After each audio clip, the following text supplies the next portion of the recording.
Hello everyone, my name is Chris Tyler, and this is the video I'm going to walk you through of my main ideas for my BLT leadership paper. Talk to you guys a little bit about what I've learned about myself as a leader. So throughout this course, we have looked at a lot of different qualities to make someone as an effective leader. And after going through all the reflections and films and the research articles, I've realized that 4 qualities really stood out to me: emotional intelligence, integrity, vision, and collaboration. These are the traits that I know I not only want to strengthen in myself, but I also want ones to define the kind of leader that I hope to be one day. Let me start with the emotional intelligence, because honestly, this is one that really surprised me the most.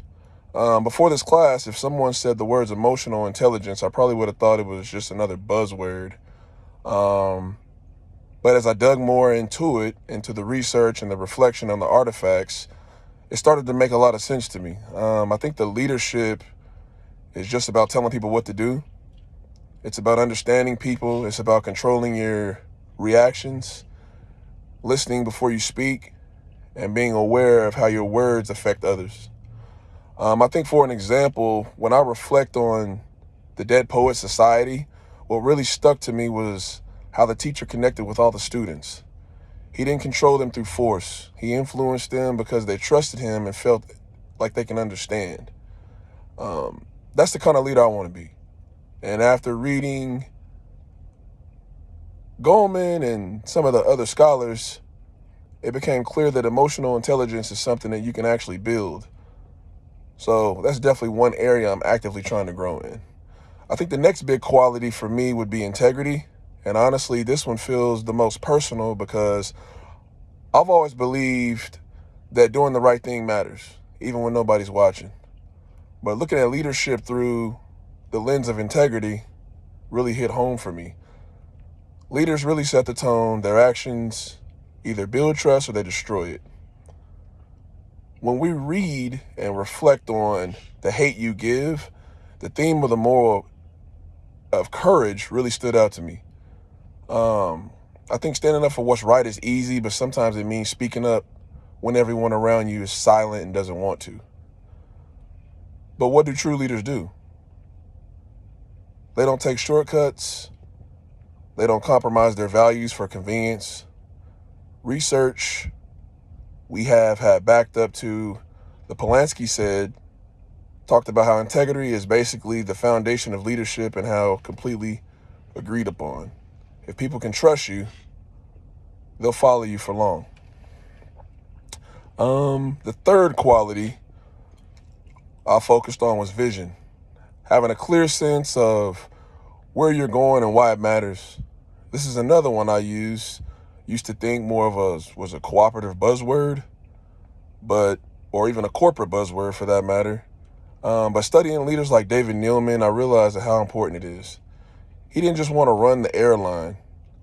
He wanted to change people's experience within air travel. His vision wasn't just about him. If you really think about it, it was about improving something for others, which really helped shape the world. That pushed me to think about my own sense of direction and what I stand for. What are the values I want to lead with, and what kind of goals do I want to pursue with my own personal life and my future career? I don't have anything figured out just yet, but I'm starting to understand that the vision is just isn't about the future. It's about my purpose and the overall purpose. It's about knowing your why and why you're doing what you're doing. The last leadership quality I talked about was collaboration. Before this course, I used to think that leadership meant that you had to have all the answers. But as we worked through our group discussions and watched films like Remember the Titans and read the research on teamwork, I realized that great leaders don't try to do everything themselves. They build trust. They create an environment where people feel safe enough to speak up, share ideas, make mistakes, and work together. Dirks and Farron talk about a lot how to trust one and the strongest predictors of team performance. And I completely believe that I've been a part of some teams that have really worked hard together and have accomplished some great things. I think the difference maker is almost pretty much coming down to trust, and communication. So the collaboration is something I really want to continue improving, especially in the way I interact with others and help create a positive atmosphere. So looking at all four of these qualities together, emotional intelligence, integrity, vision, and collaboration, I see how they fit into the kind of leader I want to become. I know I'm still learning, and honestly, I know I have a long way to go, but this class has really helped me understand my strengths.